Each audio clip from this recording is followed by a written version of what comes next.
So we're here with the BallHawk podcast walkthrough. He's everywhere, locker room access, and he was nice enough to jump on with us for a few minutes. BallHawk, how you doing? You ready for tech this week? Yeah, man, I'm doing great, man. You know, the thing about Tech Week is I become super busy because of you. So you see the portrait of the catch in the background. So everybody loves to refer back to 98. So I'm usually very humble this week because I don't consider myself like the legendary players like a Thomas Jones, Anthony Poindexter, and those guys. But the fact that I'm remembered for something for this university is it always takes me back. So I enjoy this week, man, because I'm in demand. So I love it. Thank you so much for being with us. I'm sure you get this all the time, but take me back to that spot, 1998. 3 minutes down by a field goal. You're backed up inside your own 10-yard line, and then Aaron Brooks gets this drive going down the field. Yeah. So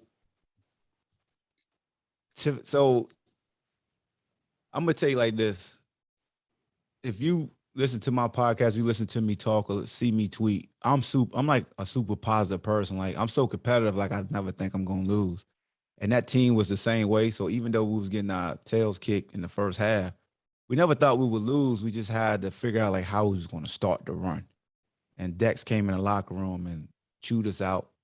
And Byron 3 got us started by a pick 6. Because we was thinking it up as an offense, right? The defense got competitive, said, well, we'll score since y'all don't want to score. And we didn't take it as a shot. That's a challenge. And 3 went out and scored. So we like, well, we got to score.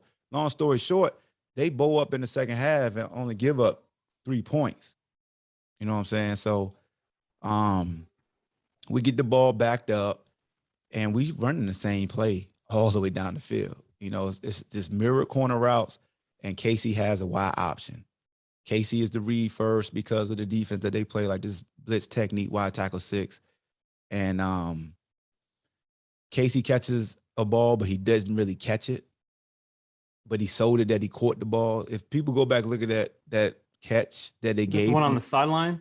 No, the one in the middle of the field. The tight end. Yeah. Tight end. He drops it, but he sells it. He's like, sir, I caught the ball. Sir, I caught the ball. We could hear him on the sideline. I'm like, damn, man, Casey's selling it. Like, he dropped this.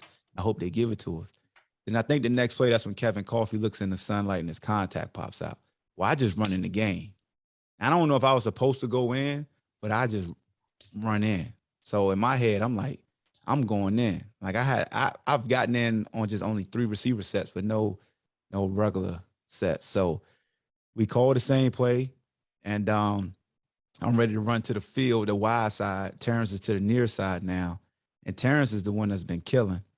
And Brooks goes, Hawk, I'm coming to you. And his type of style, he laid back like, Hawk, I'm coming to you.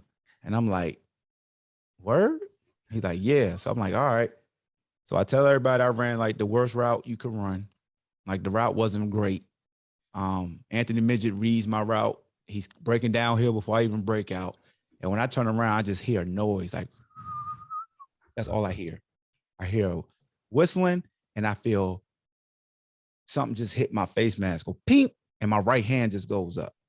So I don't see the ball. I see a white arm flash in front of my eyes, and then I hear a ping. And when I hear it and I feel something on my face, I bring my right hand up. Both of my hands go up, but my right hand is the only hand that touched the ball. I think Richmond Times Dispatch, I think they got a picture of me catching it, and you see my right hand is just on the ball.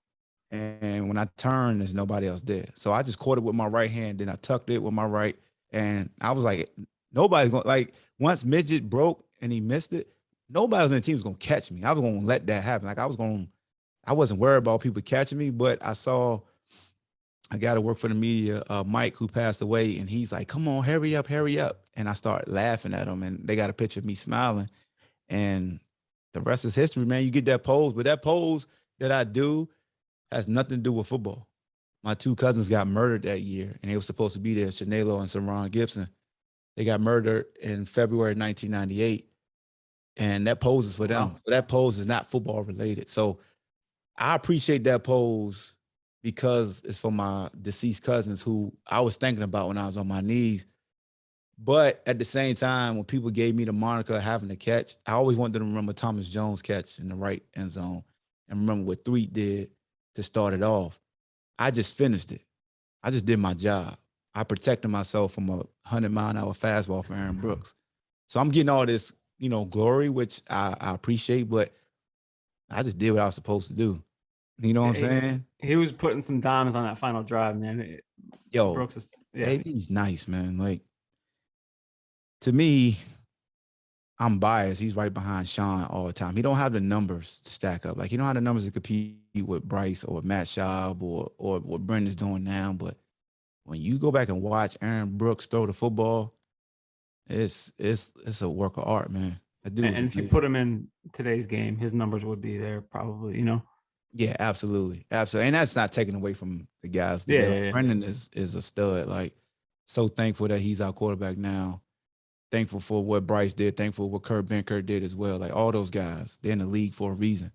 So, but yeah, it's always a fun conversation because his name gets lost a lot because he don't have the numbers to really just have everybody throwing his name out. Well, he kind of made up for it because he had so much success in the league.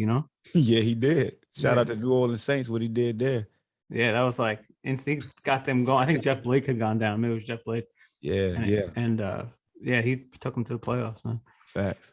So when did that picture first start circulating? It was before my time, but when did that picture first start circulating around? Like, I know it was on the media guide one year. Yeah, they had it. So my hometown of Daily Progress. Daily Progress is here in Charlottesville. Daily Press back in Hampton and Newport News. They had not this actual angle. They're right in the front because I got that downstairs in my workstation. But that picture circulated, and Mike Ingles took this photo. Shout out to him. It was on our media guide the next year, which was crazy. You feel what I'm saying? Like, I'm on the damn media guide. We got Thomas Jones on our team, bro, and I'm on the media guide.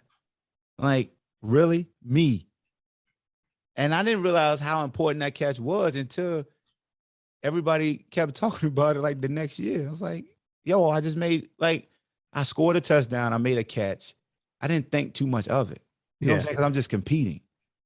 But when it was on the media guide, that's when I knew it was real, because that goes to recruits, that goes to different schools. Like, that's a big deal. So that's when I realized that picture was like that. And then when Chris Long helped donate and it ended up on the indoor, not that pose, but of me running and smiling, that's on the indoor practice facility, a big old picture. So that's when it started to hit me. And then it was a mural in Scott Stadium for a long time until they changed it this year.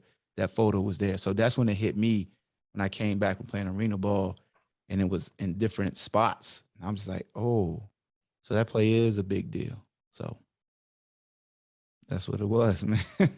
And so Thomas Jones tweeted out, it might have been 2 days ago, about BA's year he's having this year and the comparison to his senior year. And when he went off for like 1,800 yards and a bunch of touchdowns. Yep. Why do you think they're not getting kind of the love that their numbers deserve? Or what do you remember from that 1999 season, man? What I remember is a mirror. We wasn't as good throwing the football, or it's just overall, right? Like, I think we 99, I think we won 7 games. So they could end up the same record as us. We're 7-5 before the bowl. They 6-5. They beat Tech. They become 7-5. That played a role. But Thomas still got the respect from the sense that when we played the Florida States, back then, backs didn't do what he did to Florida State. When went to BYU on the road, he just, like, Thomas always jumped out. So that's why it's just like Brendan. Thomas jumped out at you. Like, you knew he was getting the ball. We wasn't that good throwing. Like, we was decent throwing the football, don't get me wrong. But we didn't keep teams honest. And you knew he was getting, like, it was 6, 7, 8 people in the box. It was times I missed blocks and he would juke the dude I didn't block. I remember Florida State, I missed the corner. The safety came down to, because it was supposed to be a crack read. And I went to get the safety and I didn't. I went to go get the corner. He was already gone. Both of them came at Thomas. He bounced it and he split both of them and broke up the sideline and pushed me out the way, like, move. Like he did that himself. You know what I'm saying? So he feels like that because Brendan, if we have the #1 rated passing offense in America, Yeah, I don't care what our record is. The Heisman should be about individuals, right? for sure. He should be there. Like it's stupid that he's not. And to me, this is where you gotta hype up. Like, why do we have to hype up a kid who has the numbers to back it up, bro? That's my thing. Yeah, and recent track record, I guess it's kind of always been like, yeah, Joe Burrow win national championship, Heisman, Monty absolutely. Smith, because they give them that win-loss record. Quarterback the only position they get the win-loss record. So I could see it from that point of view, but still give them some recognition, bro. Like I'm interested to see when it comes to the All ACC what's gonna happen because I mean it's gonna be him or Pickett, right? Him or Pickett. You got the quarterback from Wake Forest. Oh yeah, Hartman. That got gaudy numbers, and then the team success as well. So it's gonna be. Look, think about this, bro. Sam Howell might not even be honorable mention. And he was like a god before the season. You know what I'm saying? Like that's crazy because Cunningham from Louisville got gaudy numbers. Yeah, he's a good player. So I don't know, man. All right. So back to Tech. So of course it's Tech, but is some of it like we're both fighting for the same recruits? You know what I'm saying? Or like honestly, bro, I'm gonna keep it like honest with you. Right now, we don't try to get the same dudes they get. Okay. And that comes off as being like petty. Like we don't want who y'all want now, but like this coaching staff recruit the need as far as the scheme that they run and character guys. Like it's hard to make it here. You know what I'm saying? Like the practices are hard. Like you got to have a different mindset to play for this university. Even when I play here with Coach Welsh, you had to have a different mindset. Not knocking Tech because you got to have a mindset to last where they in Blacksburg. You have a different mindset to last in Blacksburg if you ever been there. And that was being petty again. But I don't think we truly go after the same guys, but still, if it came down to both, you want to get the nod as well. Mm-hmm. So I'm pretty sure both teams like, oh, you recruiting that kid? We're going to throw our name out there just to see, if we can attract him so you can't get him. We may not want him. And I don't think our staff is like that, but you got staffs who do that. We want to take the attention off of you, bring it to us, even though we really don't want them. And I don't think our staff does that. But to answer your question, man, I truly don't think we look at who they recruit like it used to be in the past because it was tit for tat back when I was coming out. It was the same guys. So Virginia and Tech always falls in like Thanksgiving week. Yeah. For the players, how does Thanksgiving go for you guys? So it's funny you said that. My last 2 years when we played Vic, when Vic was the quarterback, we played them early in the season and then we played them the last game of the season, but I don't think it was around Thanksgiving for some reason. But usually classes are out, so you could put in a lot more time. And that helps because with the rivalry, when Bud Foster was there, he ran that wide tackle 6. I ran that defense in high school. It's a hybrid, so it's something that you don't see all year. So when you're an offensive guy, you got to really tap in to basically like coverage and the looks that you get. So it's a good thing that it's around Thanksgiving because you get that extra, film session time. Because a lot of emotions play in this game. And a lot of times, man, you play hero ball playing against Virginia Tech. And we've seen that where guys just get a dumb penalty or out of position and they're usually reliable. It's a lot of emotion that goes into this game that you don't realize until you start playing. And it's good to have this week to really focus and practice situational football as well. And the way our defense has been underachieving this year, it allows them to really tap in and get back to fundamentals. And they probably spend times in pass because it's going to be physical. So with it being a Thanksgiving, you get added time in the sense of you can't, as a team, really practice as much because you still got time constraints, but the individuals the leaders could take upon themselves and do more. What about like actual Thanksgiving though? Actual Like Thanksgiving? doing a big team turkey Oh, and dressing oh, and oh yeah. Man, it ain't the same. It's fun, yeah, but it ain't the same with being home with I your know. like I like to go home to 757 with my big mom and my aunts because she has 6 kids, so and then my cousin. So that was a dope time for me eating German chocolate cake and stuff like that. It won't the same being up here with these knuckleheads. So we knew after the game we could go home though. Yeah, right. Yeah. Uh, so we got Keaton Thompson, notably switched position. Yeah. The quarterback Mississippi State, and then I thought he was gonna be a quarterback when he Here. got here, but then it kind of like morphed. And you also had a successful transition of position. What is that like? Is that like all off season working on the switch? Yeah, that What makes was you that want to was do the switch? Is it all out of necessity, or is it thinking that you can have more success at the second position? yeah, that's a great question. So I initially wanted to move to defense just so I could play both ways because I got recruited by like Florida and a lot of other big schools to play defensive back. And UVA was one of the few that wanted me to play receiver because I had some want me to play. I played like running back, receiver, and DB in high school, but I was most successful at receiver. And UVA allowed me to play receiver. And going into my last year, I was like, man, I want to play both ways. And I was running track, and I had got my like true speed back from when I had surgery on my ankle. So I go into Coach Wells' office. I'm like, Coach, man, you think I could try to play some defense? Because I see we don't have a lot of depth at corner. I just want to make sure I'm up just in case somebody go down. He's like, all right, like I'll put you there. We'll just start you there in the spring, and then we'll make sure you still acclimate with the offense. Because I think that's a great idea. And if we had to, you could redshirt because I didn't redshirt. So I go out there, and I'm so competitive. I'm practicing, and at first I'm getting smoked out there. Like I hadn't backpedaled in years. So receivers are running by me, but I'm working with Coach Bob Price, who was my DB coach at the time.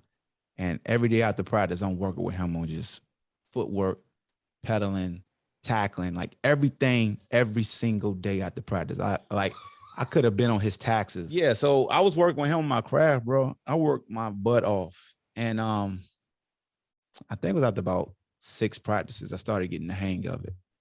And I'm covering the likes like Billy McMullen, Kevin Coffey, Demetrius Dotson, Tavon Mason, who could run a 4-3, like get fell out fly.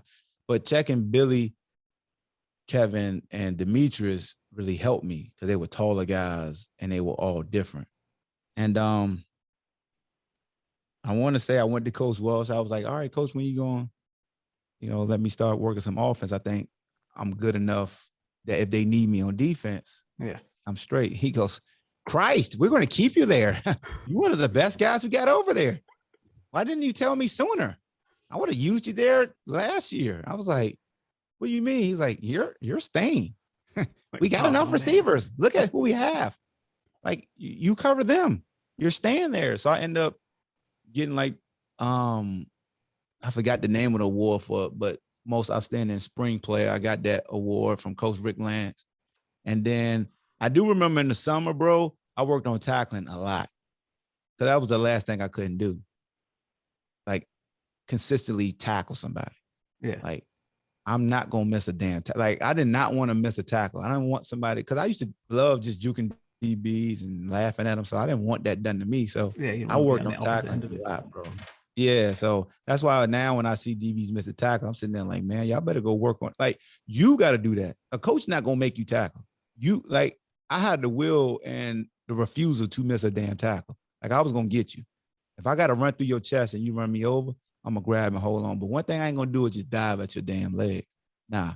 But the rules have changed now because I would have got a couple of targetings because I was gonna put my face in your chest and my crown probably hit you in your face, man. I probably got kicked out. So, but yeah, man, that transition was definitely difficult, but it paid off.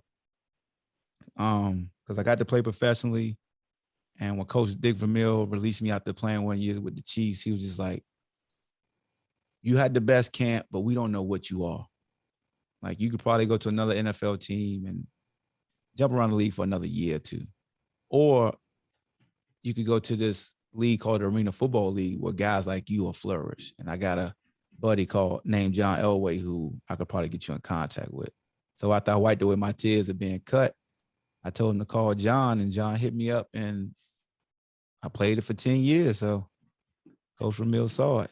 When did NFL Europe come into the picture? I was NFL Europe was 2002. So I thought I was on the practice squad with the Chiefs in 2001. When the NFL Europe showed me I could play at the highest level in corner because I felt like I was the best corner over there. What was better competition? Like compared like competition between arena or NFL Europe? Arena was better competition to me because we got dudes that were NFL receivers like Marcus Nash and Chris Jackson. Like we had dudes who played in the NFL come to the Arena League and they coming in motion at you. So that's why it was more difficult. Of course, playing in the NFL at the highest level is talent-wise across the board is better, but with the rules and how you had to play more man-to-man than anything, you didn't really have help and you're on the island. Mm-hmm. AFL was tough. Like I'm checking the guy that's running at me full speed before the snap of the ball. And when he hits the line of scrimmage, they snap it. He's already full speed and I'm backpedaling the entire time. So, and he gets basically like CFL rules kind of, right? Like CFL got to kind of slow up a little bit. Oh, okay. Our dudes could back up 10 yards deep and be full speed, and the quarterback just got to look back, and they give you up to 2 yards off sides too. So he could be 2 yards off sides for the ball snap. So yeah. Want as many points as possible. Oh yeah. That's why, and I have to remember that my mind is still AFL driven because when our defense gives up 40, I'm like, it's just 40. Offense go score 50. And I got, this is the outdoor game. It don't work like that. You know what I'm saying? So it's the last question. What does Virginia have to do this weekend to beat the Hokies? Score about at least 35.